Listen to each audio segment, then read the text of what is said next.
welcome back one more time for part 3 of The Butcher. I am Scott Spade, with as always my sidekick Nick H.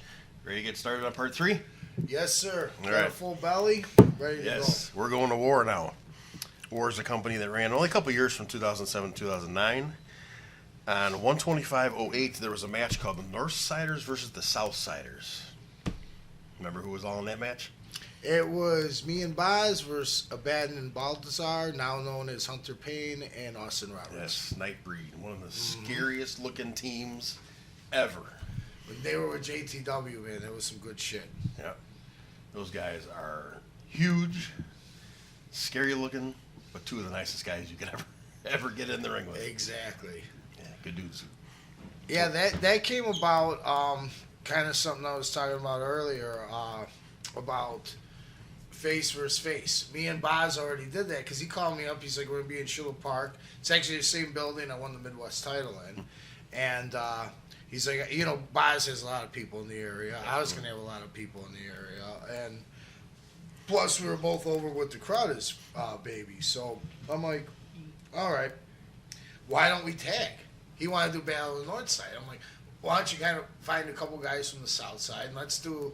I think it'll work better. It'll generate more heat and everything. It'll be perfect. So he goes, yeah, I got 2 guys I'll call them. And, of course, it was Abaddon and Baltazar.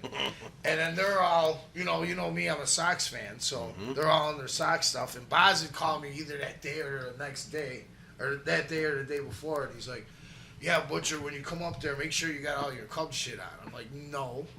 I don't have Cub stuff. I go, I'm going to have friends there that are huge Cub fans and will take pictures and never let me live it down for wearing Cub stuff. I go, I'm just going to do the old Butcher attire, you know.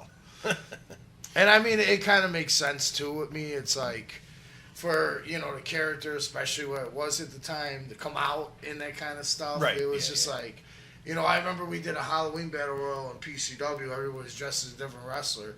And they did a pajama battle royal. People were in pajamas. Both of them, I was my regular I wouldn't gimmick. do anything different either. You know what I mean? I'm It's with you on just, that one. That's how I am. Yeah, You know? I'm with you. And that could be the... That's you how take the character You take is. yourself serious and you want to be... Yeah, you don't Yeah, want to and change it's the way the character is. You know, if I had a more... Like, if I was a Rex Bartlett type character, I could have fun with it. Yeah. Well, with Butcher, it's not about having fun. It's about blood. Beating people That's up. what it is, exactly. No blood, no fun. That was the motto. That's right. All right, we're approaching Dream Night 7 here, 6/21 of 08, and you defeat Aries to regain the heavyweight title. Yep, that was the final blow-off of something that went on for, I would say, over 2 years. Because right before Dream Night 5 is when we started walking out together. Then we had, between 5 and 6, we had the tag team run and did the match at 6. And then the story just continued. It was something else, man. It was a lot of fun. It was really cool being in something so long because you could just keep building on it, you know. And it was like you're not like trying to figure out, all right, what do I do next? It's like you're locked in something. So it makes it a lot more fun. And when I was at work and stuff, all I'm thinking about is wrestling. Oh, what can I do? Yeah, It's just, you know, all that was on my mind. And that was a Texas Death Match? Yeah. Did you do it in the traditional style where somebody gets a pinfall and they have Exactly. a 10 count to answer? I never knew Because when that's they a true changed it. Texas Death Match. I watched, I think it was Hangman and Moxley or something, and then there was no pin. There was just like a tap out. Just there was, answering a 10 count, right? yeah, but It's not like that no, I forever think and the ever. match ended on a submission. Yeah, that's weird. Yeah, It should be a fall or a decision, and then there's a 10 count too. Exactly. That's how That's Dory how we Funk did it. Sr. created that match. Yeah, but yeah, of course it's been that's changed. how we did it, and you know, it made it kind of exciting because, you know, the pins were hitting big moves, the pins, and then getting up at the right time. You know, it's like Rocky. Yeah. And we actually finished pretty close to Rocky 2. We're both, you know, we did a double pin at the end. We're both climbing the ropes. And at the last second, he falls and I make it up. It was like, it felt real cool. It's like I was in Rocky 2. I loved it. And, you know, that was the first... I went into with the strap at Dream Night, you know, and I mean, I held the strap like 5 times during my career, but that was the only time, like in WrestleMania, walking out with the title. That's the only Dream Night I did it. And it's one thing, you know, we were talking just us earlier about going over and stuff. And, you know, it's not about going over, it's about getting over.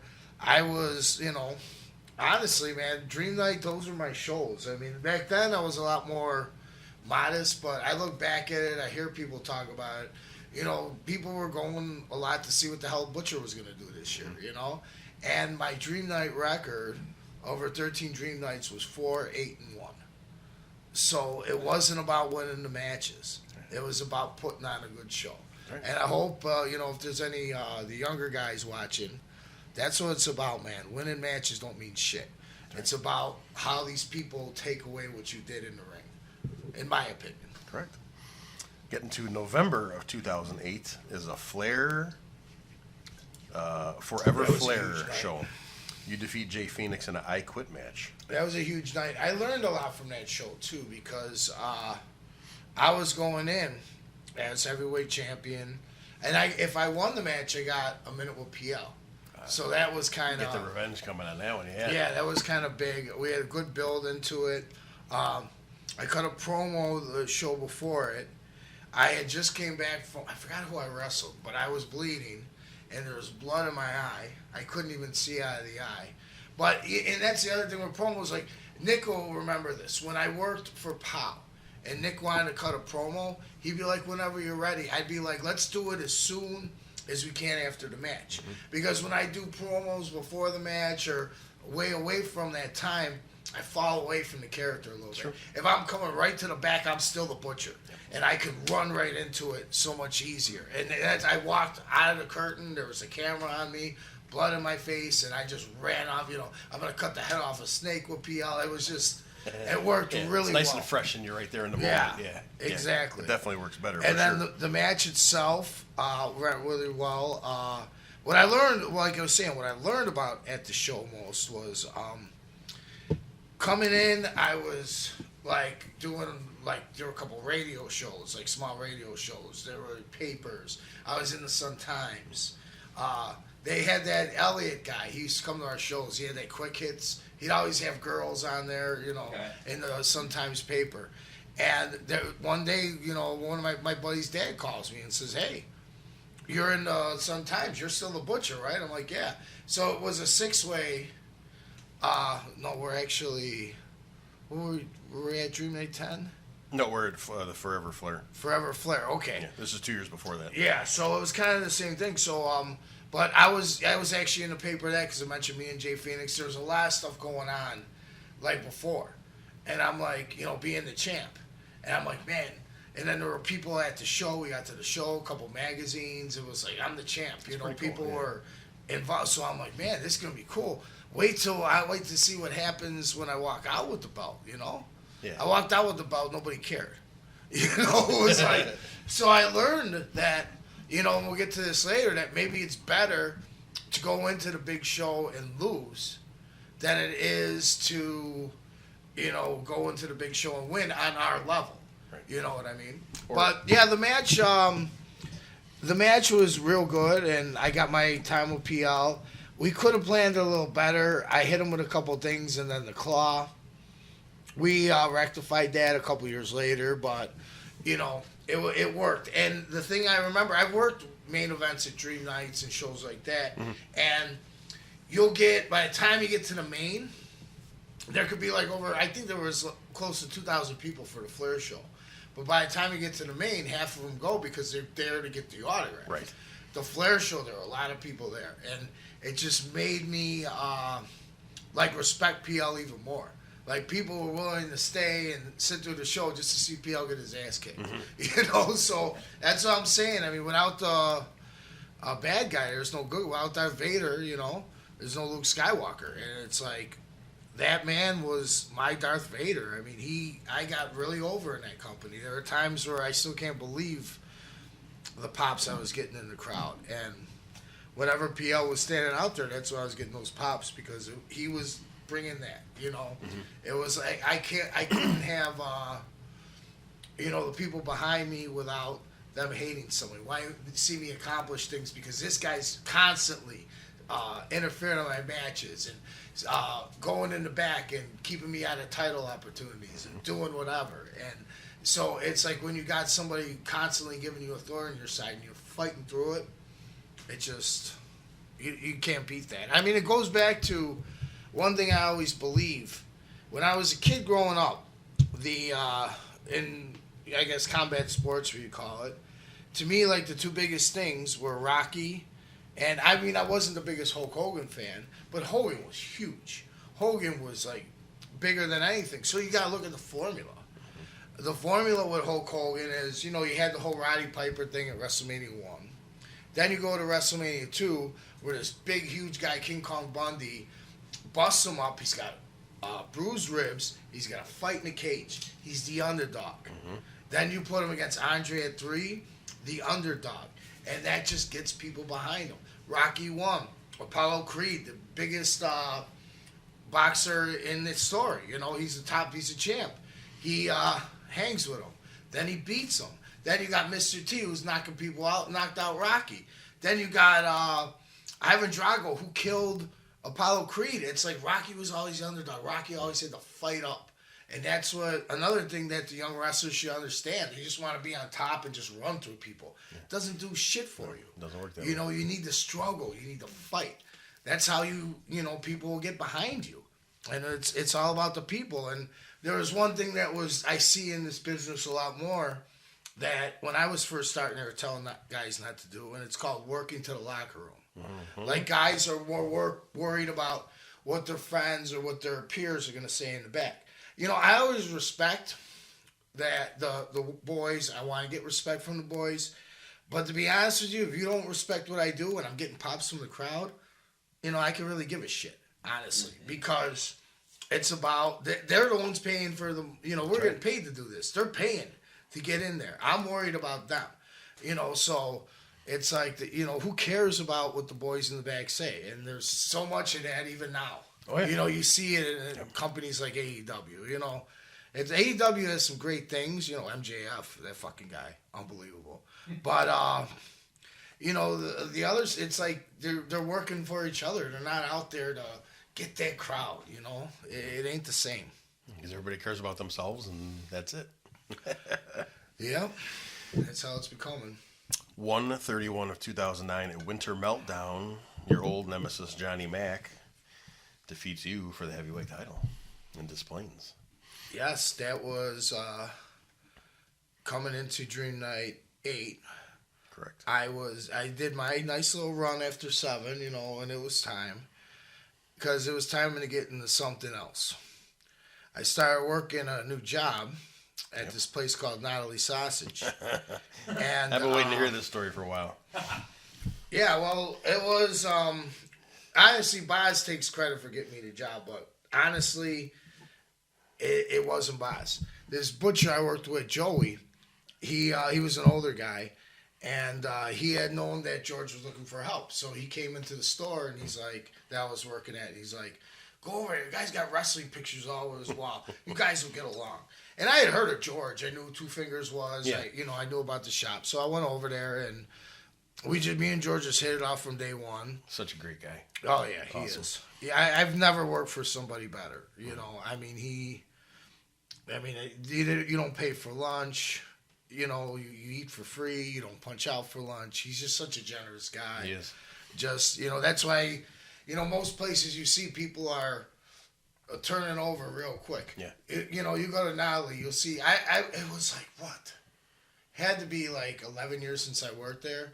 There's still people there who were working there before I even started, like 20-something years, because George takes care of people, and he's a really good guy. But we started talking, and we're like, he was at the end, and we kept showing each other footage. And it was cool because a lot of my stuff was just my match. But he was bringing me all these belt shows.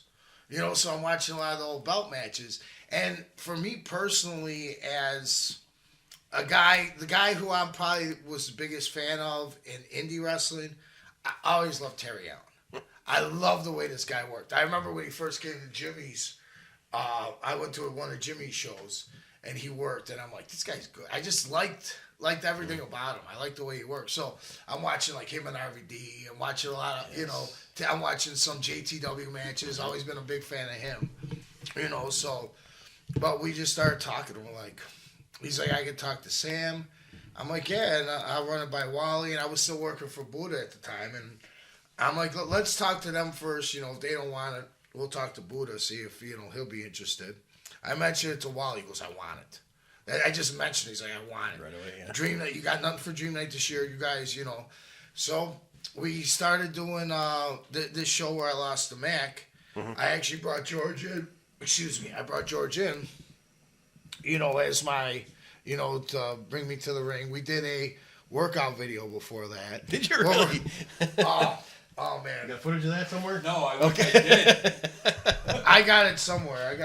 I'll get it out. We were like doing curls with the sausage and moving stuff around, like pushing barrels around and stuff. Okay. It was just, and then George, we had this like bucket. So George said, okay, put it on our heads, and then we hit each other with the stick. And he goes, we ain't going to be able to count to 2, but we'll be able to take a beating. It was like, and George was on. I was like, I think I did pretty well in it, but George was fucking on. Like, he had this whole, like, workout thing going. So then, we were like, oh, we'll see you next week, that kind of thing. Then I went into the Johnny Mac thing, and then he showed up with me. So we go to the match, and I lose. And then he's like, kind of behind the scenes, he's kind of like, hey, yeah, you got to go for the belt. But then we work it, we're getting a tag team title match. And he was like, he didn't want it. He wanted me to go for the belt. I'm like, let's win the titles, we'll go for the belt. So then we got the match won. I'm on top. I'm making the pin. We wrestled. Say that. Do you remember who you wrestled? Foreign Exchange. Correct. Paul. Jean-Pierre Lafayette and Uzi Akiva. I wrestled Uzi in his first match. It was a real honor. So Luke Tavano's going down for the 3. As soon as his hand's going down, George planted in my head. So it just, it's like, why did it happen? Then we do another vignette, which was brilliant. This was so much fun. So I'm at George's place. I'm in the back. This one guy who worked there, he knocks on the door and he goes, I want to talk to the butcher. And then this other guy who works there goes, wait, the butcher? And he's like, yeah, I just want to talk to the butcher. Guy's like, okay. So I come out there, I'm screaming and yelling at the guy, get the hell out of here. You don't like my meat, get the hell out of here. Up from behind comes George with like some kind of cord and just wraps it around my neck. He starts beating this shit out of me in his own store. We're going into the back. He, out of nowhere, there was a thing of oranges there. He just grabs an orange. Here, have an orange. Smacks it over my head. Sticking my head in a hand in the grinder like he's going to tear it apart. We're fighting through the ladders in the back. We get in the back. We had these like big barrels that the meat would come in. He like slams me against the wall, throws that right on me. Of course, even for a vignette in the alley, I gig. So, I got the blood coming. He puts the boots to me a little more and announces that he's with PL. So PL's back in, and it sounds like maybe too much, but it worked. It was like you get, the storyline was working, but you get PL involved, it works even more. That's the way PCW was. There's your heat. Yep. Yeah, and it's because George is a likable character. Oh, yeah. Even though he's evil, he was doing evil things to one of their favorites. He's still a likable character. So this just made it work even better. So we went into that match. Yeah. And a group of us POW guys went to that show too. So I was there at that one. I remember watching that. Oh, it was so much fun. Right with the door on it, and I remember it slipping one time. I think you guys did. No, what happened at the end of the match? So George, I was working with the guy, and he was, one day he's taking some pills, and I'm like, hey, are those painkillers, whatever? You're in pain. I wasn't trying to pry. I was just, bullshit. And he goes, no, for my heart. And I'm like, okay. So I'm coming off jumping on the guy. I didn't want to hurt him. George is a hard guy to hurt, but you hear something like that. So I'm like, okay, I'm going to try and get the door with my knees and, but the way I was coming down, I ended up kind of landing flat. And the thing was, when I was putting him on this door, it felt like it was going to break.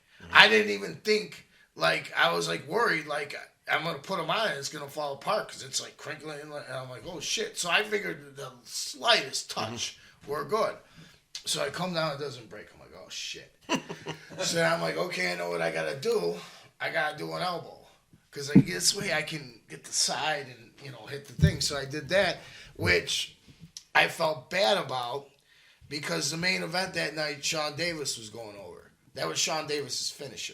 So, it's respect in this business. You don't do another guy's finish, especially main event guy. Right. But you just don't do another guy's finisher on the same show. It's just, you don't do that. I went like a man to Sean Davis, like, it's cool. I understand. He wasn't pissed at all. But, yeah, so, but the match was fun. I mean, they were doing a movie on him. Yes. So we did them during the day. We filmed at the shop, me working at the shop. Yep, I remember seeing that. And then we filmed that for the movie, and showed some backstage stuff. And, I mean, it was really, really cool experience, It was like, man, and George is just, it seems like it's so, he's one of them guys that seems like it's so easy for him. I mean, not the wrestling part, but the character. Mm-hmm. He just, like, every little part of that match, he knew exactly how to react. Mm-hmm. It was a lot of fun. Yeah, his promos and his interaction with the fans and his facials, just the mean scowls that he makes. Like you said, it makes it look so easy, like it's a natural thing for him to be like that. That goes down for me as my second favorite match ever. I see a lot of similarities between you two guys, where you start out as that hardcore heel, but then your gimmicks just end up getting so over, the fans appreciate it and they like it, and they turn you babyface without. Yeah, and then you just stick to your same thing. Exactly. And then you just get cheered the whole time. You guys have very similar reactions that way. Very, very slight little tweaks, but yeah, it's pretty much doing the same thing. Yeah. So how was taking the chicken? So at there it wasn't too bad, but the show before that, and that's me. Like I said, I don't mind tapping. And I was working Jared Priest, and Jared Priest was wrestling Sean Davis for the title. Mm. So I'm like, dude, make me tap. Because I'm not worried about me being strong going into George. Right. I'm worried about him being strong going in the main event. Mm. So, and plus he's, if you know anything about Jared Priest, we're going to get on him soon because Dream Night 9. And it's good I'm mentioning this because this will be part of Dream Night 9. He's very huge martial arts background. Very big into the martial arts, So we thought, hey, mist. Ah. So he did the green mist. Okay. It was all over me, like my shirt and everything. And then after the match, Two Fingers came out with PL the first time they were like seen together in public, Okay. And George ended up giving me a shot with that in the face. Oh. And then one in the back. Yeah. So I had like a big thing right across my face, plus all this green shit that I'm trying to get out. And then my back, you could actually see the head of the chicken. I've seen the picture, yeah. He was taking a picture next to it. Yeah, it's a perfect outline of the chicken head. Yeah, you see like the neck up, the head and everything right on my back. So yeah, when we did the show at his place, he has one hanging up right above his front door inside when you walk in there. Oh, he took that down and he actually gave it to me. It was from the show. So I got his cool. used chickens. So that's up on my wall of fame at the house. So that's he said the same thing with a lot of people want to take it for the gimmick, but as soon as they do it, they're like, okay, that's enough, because it stings so bad. It's got those little nubs on it, and it just tears you up. It's crazy, a gimmick like that just came out of nowhere, that just exploded. Dream Night 2 with Scarpone, like, honestly, though, I was a kid, I was really out of line, and my father, he took a rubber hose to me, because I was trying to be like, he actually hit me in the head, and I laughed about it, and ran off. So when I came home, he wanted me to know, hey, you don't get over on your old man. So he took a rubber hose to me, and I remember having those welts. So I'm like, around Dream Night 2, I'm like, yeah, let's use a rubber hose, because I know I'm going to get instant welts. But never again. Never again, yeah. I forgot how much that hurt. But I did have the instant welts. We're going to 1/16 of 2010. You and a partner, if you remember who it is, defeat Body Count for the tag team titles. Now we're getting into Jared Priest. This correct. So this is ring announcer Brian, the guy I was talking about earlier. He booked this situation. Like I said, he got me. So what we did is, Bryce was the heel. We were feuding. or Jared Priest, we were feuding. We were fighting at the time. And I had somehow got a tag team title match. I forgot what it was. But PL got to pick my partner. Okay. So PL picks the guy that, because he was managing Body Count, he picks the guy I hate the most. So I'm getting hit by the guy in my corner. Body Count's beating the hell out of me. There's one quick slip. I hit a stunner, fall on, I think it was Danny. I'm not sure. I think it was Danny I got the pin on. Boom, we're the tag team champions. Now you're stuck. And I'm like, yeah. So I had one belt, and I'm holding him. I'm like, yeah, I'm the tag team champions. He didn't do shit. And he's like, give me my belt. So, of course, I gave it to him across the side of his head. Yeah. And then we went on for a couple months. Then we lost to Johnny Mac and I hate to keep doing this, Eric Marks, another guy that's no longer with us. Do you remember their team name?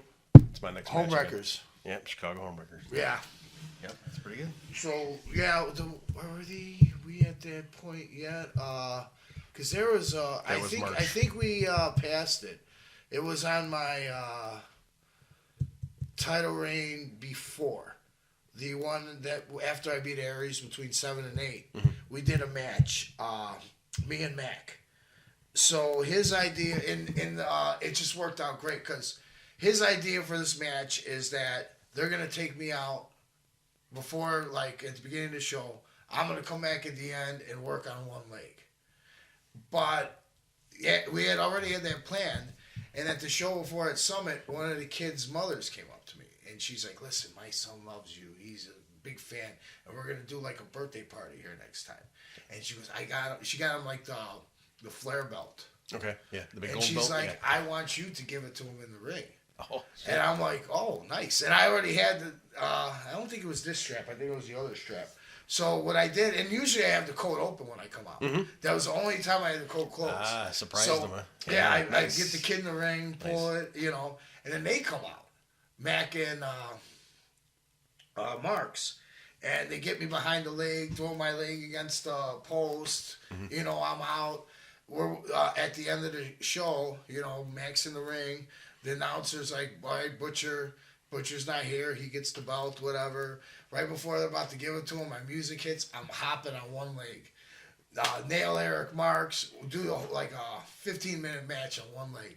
I watched the tape. I made it look pretty good. It's like it's hard to do. I didn't touch on the leg, and then it was like, but I had one, and then I actually got hurt a little bit after the match because I wasn't wearing a shoe. I was only wearing one boot. Oh, okay. I couldn't kind of wear a boot and sell it like that. Right, how you going to put it on? Yeah, I was barefoot. Yeah. And even after all that beating that night, and I got through Johnny Mac, and I celebrated with all the crowd, the Connection comes out to beat the shit out of me for the next storyline. And they put my foot, like, under the rope, like, my bare foot, like, locked where I'm in the tree of woe. Okay. And, it's metal. So the top of your foot's on the arch of the post? Yeah. And I'm getting hit, and it's just, like, going in there deep, and oh, man. Yeah, that would not feel good. Yeah, that didn't feel too good, but yeah, no, I had to mention that show. That was a lot of fun. That really got over, too. Like, all the kids from the party are pounding on the ring afterwards. It was like, it went really well. All right, yeah, after March, we're going from March to November now. I didn't have it, unless it didn't show up, but usually I wanted to try to get, like, all the Dream Night dates or, like, a Wrestle Rage dates or something, but it went from, so it must not have had a Dream Night in there, but I'm going from March to November. So Dream Night 9 was in between there. Yeah, it was me and Jared Priest. I'll have you fill that in before we go to the next one here. My favorite match. This is number one. Yeah. This is number one. It was a candlestick match. So earlier I mentioned that he's got martial arts background. So, I mean, this was, to me, the most complete match I did. If you never seen us, if it was your first time there, you would be into the story, which is very important to me. I'm a storyteller. I love telling the story. I love doing things for a reason, not just for the hell of it. The story behind the match, why you do this. And this was perfect for that. And it was a little bit funny, too. We had some fun. The match starts. It was referee Pat at the time. Galadriel. He has some long Italian last name. I should know that by now. The Italians I grew up with. But yeah, Pat, referee Pat, he was very good. Worked a lot of matches with him. He starts the match, holds up the kendo sticks, hands it to me. I grab it at the wrong end. Like, yeah. And then Pat switches it around. Oh, you grab this end. Then he hands it to Bryce and Bryce, just like a professional, So I go after him for a swing. I miss. He's just light me up. Light me up, light me up, light me up. Every time I try to do something, light me up. He even get me like a little shot like this, every time I try to do, just all over me. I did the spot where I went after him, just charge at him. He moves, rope, back myself in the head. He lights me up a little bit more. So about 5 minutes into the match, I'm walking around the ring and just slam the candlestick and walk off. And, it's like, guys are telling me, go right out. I'm like, no, give it about 30 seconds to a minute. Let them kind of wonder what's going on. So then a minute goes by, boom, I'm out there with a shopping cart full of weapons. And Bryce is screaming like, hey, what the hell's going on? I mean, he played it so good. He's like, what's going on here? This is a candlestick match. And he's yelling with the ref, so I just rammed the cart into him, just start throwing all this stuff in the ring. And we totally flipped the script of the match, which was cool, too. It was like having 2 matches, But the story, was easy to follow. And, I did some other funny shit, like I had this suitcase. I opened the suitcase as a box. Then there's another box. There's, I finally get to the little bag of my tax. And Bryce cuts me off before I throw him out. No tax in there. No tax in this match. No tax in this match. So then we set up the door. We go through the door. There's thumbtacks come out of the door. And he's like, what? Thumbtacks in the door? What? And then, we just kept going. I did, I got more tacks out there. We ended up doing a finisher I kind of came up with. It's how I beat Rick Knight at, not for the heavyweight title, for the Midwest title. I could only use it in hardcore matches. I think I might have seen somebody use this since then, but I know no one was doing it when I was. I would take, like, the bottom part of the chair, like the legs, and kind of wrap them in the ankle, and use, like, the butt of the chair in their back. So it's kind of like a Boston Crab. Okay, yeah. And that's how I finished him off with that one. Interesting. So, but yeah, it was a really cool move. That was something I kind of came up with. And it's like, but I could only use it in hardcore matches. That was going to be my submission, but I kind of went away from it back. We were talking about before Dream Night 3 when I was first turning face. They wanted me to start doing the claw because I had the actual meat glove, the metal one, glove. Right? Yeah, the mesh one. So it kind of worked. Yep, When I remember Puerto was my manager, he throw me the thing and. I put it on. I do remember seeing that. But the claw is, and I'd use the claw here and there, but I never thought of it in this day and age as a strong finisher. Right. So I always kind of went with the diamond dust or, something else. Sometimes just, pulling something out of nowhere, stunner on a chair. That match, that's actually getting a little bit later. Couple years from where we're at. Yep, we're on November of 2010, Thanksgiving turmoil. Yeah. Heavyweight champion Joe Heisman, who we talked about earlier, you said is coming up, and here it is. Defeats you in a false count anywhere match. That was Kevin Nash show. Kevin Nash was at that show. My mother, growing up, whenever I was watching wrestling, even when he was Diesel, she'd be like, oh my God. I love Diesel. He's such a big, sexy man. My mom just loved him. And the other guy, there were 2 guys. I mean, she had other people she liked, but it was him and Chuck Norris. Those are like my mom's guys. Mm-hmm. So it's like, I hear Kevin Nash is coming in. I'm telling Rick, dude, my mom loves him. I go, she's like, ever come to the show? Her ticket's on me. She can go in the back. So we get her in the back. She hugs Kevin Nash, won't let go. She's around his waist. Yeah. He's huge, and he's just like, he's out chill. He's like, hi. He's just like letting her hang on to him, Just the coolest guy in the world, So that's one thing I remember. And I remember about him, too, is we had a place in Midlow where we put the gas, we had Lawler, we had a whole bunch of people come in there. They would go in the back. Mm-hmm. Well, they started bringing them back. Come on, he goes, I don't want to be back there. I'll be with the boys. You know, and I respect stuff like that, you know. Yeah. And then, but that match, that's one of the few, maybe the only time where I've worked somebody and they can say they did something sicker in that match than me. Joe Heisman climbed the top of a ladder, went through a, you know, we set up the doors, went through a door head first. It was fucking sick because he did the headbutt. Oh. It was fucking sick. It was. I got a little bit of criticism after that went down because he hit and I maybe gave it about 10 seconds. People said I should have gave it longer. I gave it 10 seconds. I went for the cover. But on my end, when I went for that cover, I looked out at the crowd. Everybody thought it was over. There wasn't one person that thought he was going to kick out from that. And when he kicked out, you saw the shock in their eyes. So maybe it could have been sold another 5 seconds, but I think not selling it as long got a little more shock from the crowd. Because, I mean, they figure, I mean, that's a finisher. I mean, it was sick. It looked sick. So it's just that was kind of my way of thinking.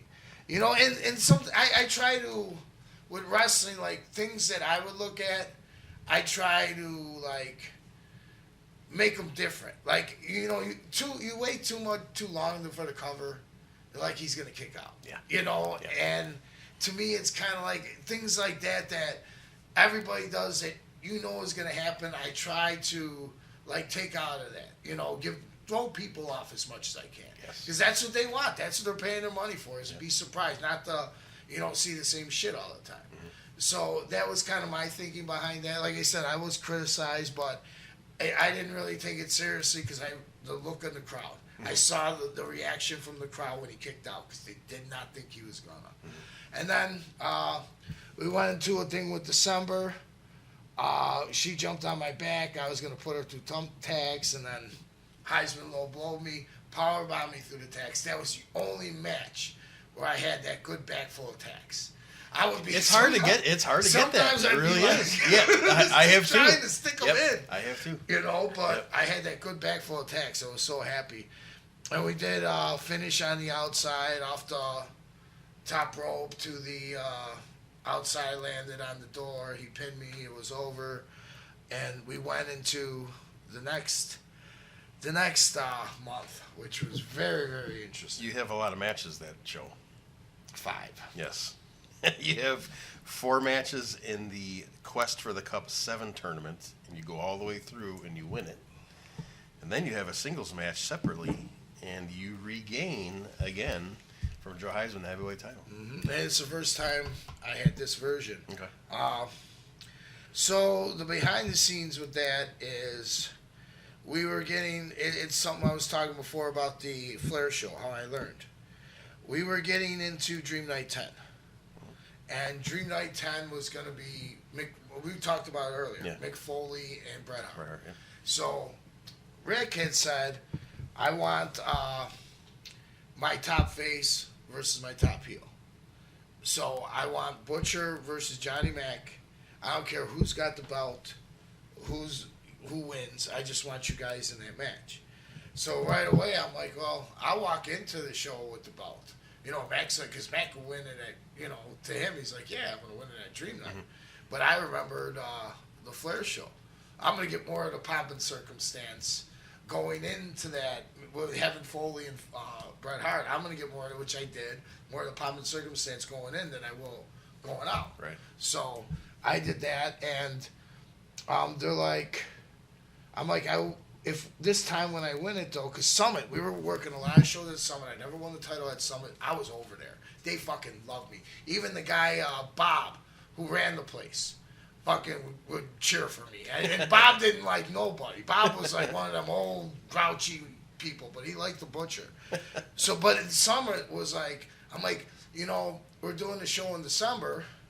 Maybe I should go over there. You know, if I'm going to win it, let's do it in December. Let's do it, you know, let's give people a Summit, the title, right before Christmas, everybody's happy. You know, let's do that.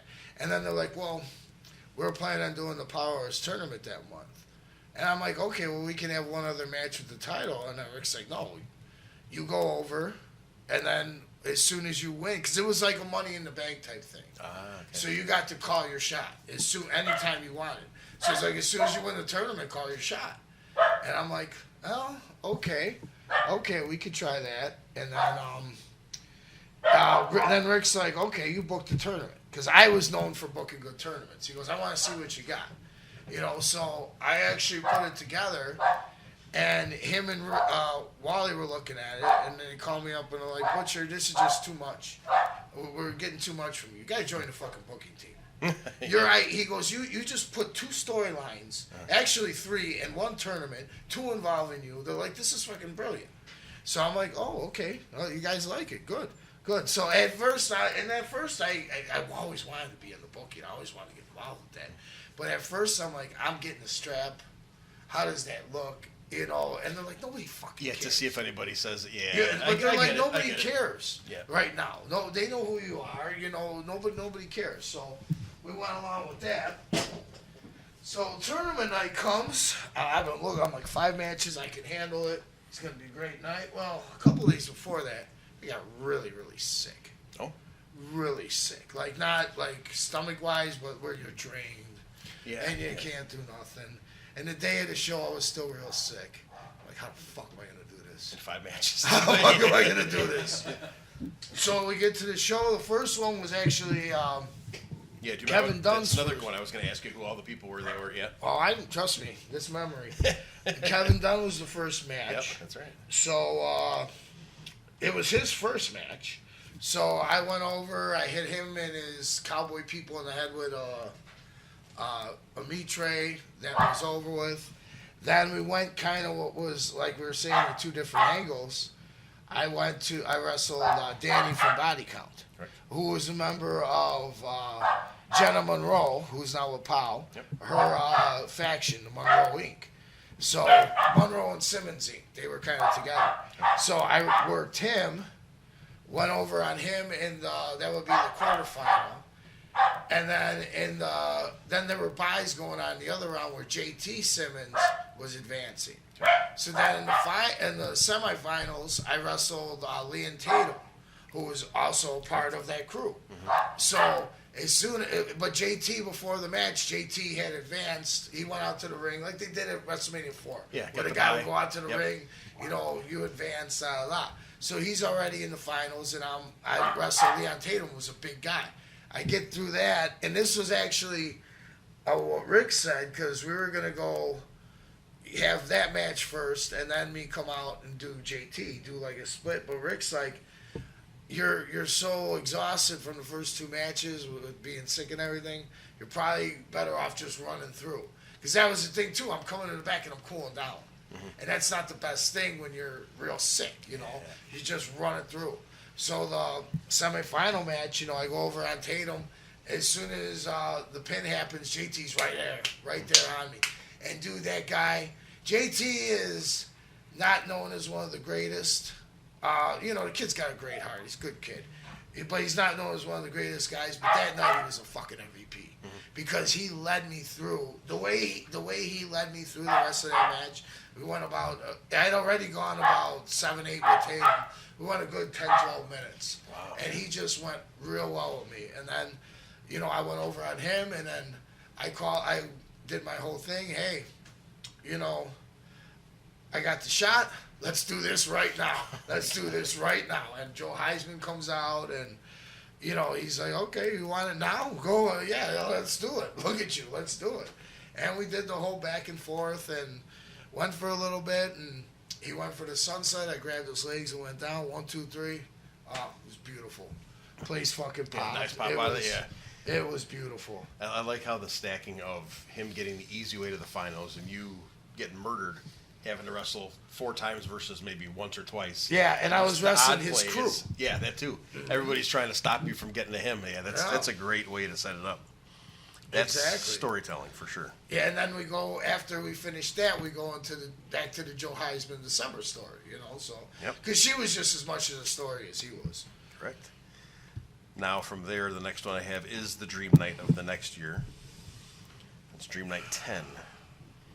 And Johnny Mack wins the heavyweight title now in a 3 Theaters of Pain match. Yeah. And it has quite a number of people in that too. Do you remember all the guys that are in that match? Was? Yeah, I do, and I remember who should have been in the match. So, I mean, on this one, I'm going to be fucking honest here, man. I wasn't very happy of the way that whole went down. We were doing it was actually a trainers meeting. It was the same night where Rick Knight decided he wanted me and Mac, one of us going in, one of us going out. Okay. So I'm like, I got an idea for a match. And Johnny Mac's exact words to me were kind of disrespectful. He's like, well, we're not going to, even though he didn't make the top decision, he's like, we're not going to use it. I want to hear it. So I'm like, okay. My idea is a 6-way, 3 stages of hell type match. I'm like, you have, the first is like a regular match. Once 2 guys are eliminated, you jump into the next fall. And then 2 guys are eliminated, you jump into a different stage, which had never been done before. Mm-hmm. Something that came up in my head. Well, once it came out of my mouth, he's like, yeah, I think we should do it. Mm-hmm. Now, my idea for the match was, it was pretty much me, him. I'm thinking Joe Heisman in the hardcore part and JTW. Yep. And then the first 2 guys, in my mind, should have been like B guys. Okay. You know, like guys who getting in the main event. Because Swinguli announced us to the ring. That was really? Pretty cool. Yeah, but to be in the main event in this situation, 2 guys who earned it, but just weren't quite there, and weren't going to be in the match that long. Yeah. But, and, when we decided that, Rick's like, I want you and Mac at the end. And I'm like, well, maybe I should be number 3, not number 2. I go, I think somebody in that match I want to put over. I think deserves my spot. I want to give my spot. And that's JTW. I always respected the guy, and I thought he would finish it real well with Mac. Well, that was all set, and then the next thing you know, Sean Davis got that last spot. And I'm kind of like, wait. And I love Sean Davis, but it just didn't fit for that situation. And, he had already had his shot. He had already been up there. And it worked all right. He getting to one of the reasons I think I was kind of, over the way I was during the time is because of Cena. Cena was the guy that you watched during that time on WWE. I was totally different than Cena. He was a lot like Cena. So it's like, you know what I mean? Yeah, the popularity kind of goes towards him because it's the same kind of thing they see on TV. But, that's what I'm saying. But with me, I was something different. I was your alternative to John Cena. That's what I think helped me get over with a lot of things, and being my position in the company, being able to be like the face of the company and being the way I was, because you turn on WWE, you see Cena, And so back to that, it was like, so I felt like he wasn't the right guy. And number 2, it's like I gave my spot up for someone. That should fucking mean something. And, some people weren't at this meeting and he kind of manipulated. But, I mean, to me it was a real kick in the fucking balls. You give up your spot for someone and it gets given to someone else. And, the match, they ended up putting in Sean Davis and Strychnine, who I love, but the other thing was the match lasted too long because everyone, the first part should have been done in like less than 10 minutes. The 2 first guys should have been gone, and to make this match work. But it was like 20 minutes for the first segment of them. Yeah.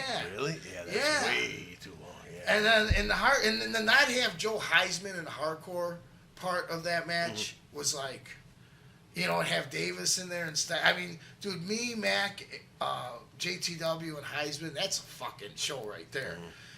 So it ended up going that way, and then, I got eliminated.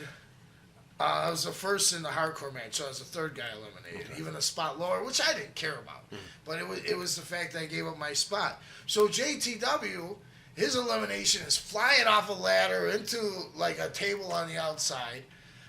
Davis's elimination is getting held down by a ladder, and the last man standing at the end. And then to me, it's like, I felt like I was right because the way JTW did his final thing would have been a good way to leave the show. The show was ended flat, in my opinion. And I felt like it shouldn't have. If you had just followed, people, this Matt guy just kind of took it on himself. It was his last year in. He lost the title to what's his name in the JTW at the next Dream Night and was done. So it was kind of like, it turned out this guy was just setting his last year up the way he wanted, which, I'm a little pissed off, but it's on me too. I should have spoke up more. But I've always tried to I try not to be an asshole in wrestling. I mean, I could be if I wanted to. When I started in this business, there were guys fucking with me that I know I could have fucking destroyed. I was listening to people, talk shit to me, but I turned over a new leaf. In my neighborhood at the time, I was the guy you didn't fuck with. It was Brian Joseph and John Benish. You didn't fuck with us in our neighborhood. Us two guys, But in this business, I came in, I was somebody different. I didn't want to be that fucking guy fighting and getting into shit. I wanted people to respect me for who I was, which I got a lot of. But even in life, normal day life, I consider myself a nice guy, try to be nice to people. But the problem with that is people always mistake kindness for weakness. I am not a weak person. But being nice a lot, people think I'm weak. And try to take advantage of it, yep. Exactly. And that was kind of what was going on there. But, all in all, like I said, I was telling you guys earlier, Bret Hart and Mick Foley were in our PCW ring. I'm just amazed, looking from the balcony of the Oklahoma Pavilion, seeing these guys in our ring, arguing over who was the better general manager. It was fantastic. So, and like I said, Swinguli announcing me, it was good. I just think it could, and not just me personally. I think for the company, it could have gone a little better. It ended flat, and I thought it was too good of a show. They had a cage match earlier. They did a lot of shit. It was too good to end flat. Almost, I don't know if you even watched, but kind of similar to last year's WrestleMania. I thought WrestleMania was pretty good, but the Cena thing at the end with Cody just was flat. It was flat. A lot of people that are watching will probably understand what I'm saying, but yeah, it was a pretty good WrestleMania, but like I said, it ended flat. And that's how I felt Dream Night 10 was. Gotcha. We're going to slip on towards the next Dream Night 11, and you wrestle a guy that you were a team with for a little while called Blood and Guts, Robert Michaels, in a last man standing match. We came out to Children of the Grave by Sabbath. That was awesome. That's my favorite Sabbath song, too. That's a good song. Well, we'll see. I always thought it would be a good entrance, but the beginning, to me, it needs a big guy. Yeah, I can see that. It's kind of rumbling out. Yeah, it kind of needs that big guy. Rob's a big guy. Yeah. So I'm like, that'll work good for us. Yeah, we had what's his name? Jake. I got the picture right here. It's sad. Again, there's another one. Are you going at the camera? Yeah. There's another one not with us, Jake. This is from actual Dream Night 11. It looks like nobody's in the building, but that is from Dream Night 11 during the match. It looks like Bow. Yeah, that is. Young Bow, yeah. That's him. So he was, moving up. He's a guy I thought I could put over. And, I was at the point where I had the belt 4 times. I didn't care anymore. There was nothing for me to do except for get young talent over. So at that point, that was my main thing. And he was so great about everything. He listened to me.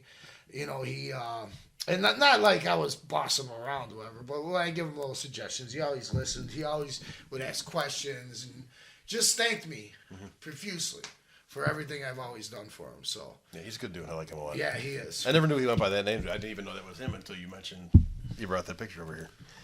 Yep. And then Reign number 5 is coming here in February. You defeat Joe Heisman for the heavyweight title in Franklin Park. Yeah, there's a story behind that one too. Like I said, JTW had won the title at 11. The cool thing about that, so he was with Ivan Giles, MBK. He wrestled as 9 Mil, and the modern AWA. Deshaun, I know is his real name, but modern AWA. They were like a crew, the Gem Pop. General Population it stood for. Yeah, I remember so that. They were really over in PCW. And they were winning the tag titles that night, and JTW was winning the heavyweight title. And I was never I was doing the booking at the time, and I was never worried about those guys. because they always came through. But I went up to Ivan and Deshaun, and I'm like, hey, guys, man, when you guys come out for JTW, just make it as big as you can. Just do it. And they're like, we got you, Butcher. We got you. And I never would say anything to them. I just wanted this to be huge for the fans. Dude, they're fucking throwing streamers. Man, more than expectations, dude. Yeah. They made that freaking awesome. So, and then JTW, I love the guy. I went out there, they were celebrating one of them. I went out there and just shook his hand. We kind of did that tease, because we always wanted to work. We never got to, but we did that little tease. And then he was moving to Georgia a few months later. Oh. So it's like the title has to go, and right away I'm like, and I was like, kind of like just enjoying myself, like having fun with the stories. And I'm like, here it comes. So they're like, oh, we're gonna put it on Joe. He's gonna win it from. I'm like, good. He goes, yeah. And then we're gonna do your Legion Hall for the first time that you're involved in at that show, and you're gonna take it from him. I'm like, okay. I can see that. That's gonna work. Place I'm, commander of the Sons of the Legion, and I'm working there and win the title. That'll work. That'll work pretty well. So we went and did it. That was a fun match. That was fun. We just brawled. That's a fun belly. Me and you know. Oh yeah. So, oh yeah. And I love the finish because it was. I stunned him on the chair. He took the bump to the side. Like I came down like this, and I just fell off the chair right on top of him. Kind of like where we gave everything. Yep. You're totally. I had childhood friends out there. I had just so many people. It was a fun night, real fun night.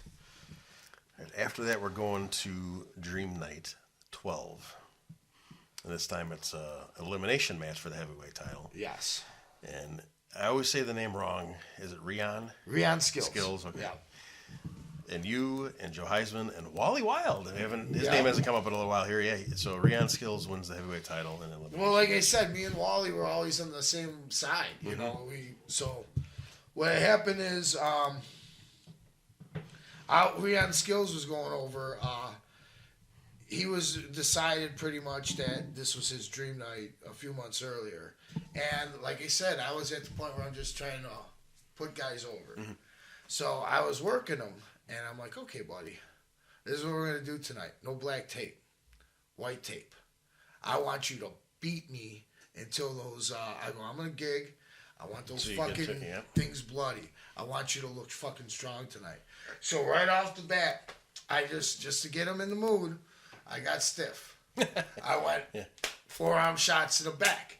And he even told me after the match, he goes, well, if it's going to be like that, and that's what I was looking for. So I gave him some stiff shots to the back. He came at me at a house of fire, did the whole thing right with his hands. Everything worked out. So then he was getting the shot, because that was when JTW was still a champion. So I didn't think I'd have any involvement. So I was kind of excited. I'm like, oh, I get to drop it to Rod, or Rion. I get to drop it to him. It would be nice. I feel good. But then Strychnine, who was on the booking team, came up with this idea, like, because we had that whole Power Horse thing. So Rion had won that. And originally we were going to have him, like the Power Cup tournament, whatever. He won it that year. So originally we were going to have him just say, I wanted that Dream Night. And he was alluding to that, the whole few months before that. Like, I'm just going to cash in whoever champion at Dream Night. I don't care about the Gladiator Bowl, anything like that. So he ended up, after a match I had with Whiplash, he ended up cashing in. And we did. And I was a little nervous about this. And it was, he's Turtle now, the referee, Mike, and Pat. And I trusted them both. But, they were they wanted to do a situation that even guys like Nick and Tefano, who have been around, for even me and you, it's like timing had to be fucking perfect on what they wanted. So it was like the whole tap pin thing. But Pat and Mike, Turtle, whatever you want to call them, they pulled it off, man, like a champ. They pulled it off perfectly. It went on just the way it was supposed to. It looked, things went right at the same time. I watched the tape, it was right at the same time. So then the title was held vacant. And Wally got involved, and Joe Heisman got involved. So it was the four of us, and I'm like, hey, let's do something different. No one's gonna expect me to go out first. So, and I really wanted like Wally when I won the title earlier. I wanted Wally to win it because Wally is like the sentimental favorite type. The underdog guy. They love fucking Wally. He never even had it, I don't think, right? Yeah. It just wasn't. But he had like probably 360 tag team titles with about 20 different partners. Yeah, right. You know, but I just always felt it would have been like, even if you kept it on for a month, it would have been like a good night for the fans, you know, type thing. But so I'm like, yeah, and then Joe went out, and then it was down to Wally and Rod won, and I was very happy for him. He did a great job as champion. Jenna Monroe, she's always been someone I worked with because when it came to any kind of training over there, I mean there was many guys who are better at training people how to wrestle. I would do character development, teach people, on the mic, work and stuff on that. So the managers I kind of worked with closely. I always was there and let them know if they need anything on there. So it was nice to have Jenna Monroe managing the world champion. I was happy for her too. So yeah, that was a good time. Can you believe it? Hour 3's in the books. Whoa. Yep. We're getting here towards the end of the PCW run, and the next match we're going to talk about on part 4 is you teaming with a hardcore legend. We're not going to give that away yet, though. Oh yeah. I know you remember that is, right? Oh God. The heart and soul of ECW. I actually got a pretty cool story with that one too. Good. Stay tuned, folks. Coming up. Yeah, don't go anywhere yet. You're not. Tell them part 4 is coming up next before you leave. Go ahead, tell them part 4. Stay tuned. Part 4, grab a beer. We'll have it. All right, part 3 is over. We'll see you guys next time for part 4 with the Butcher on Wrestling on the Fly. Take care, guys.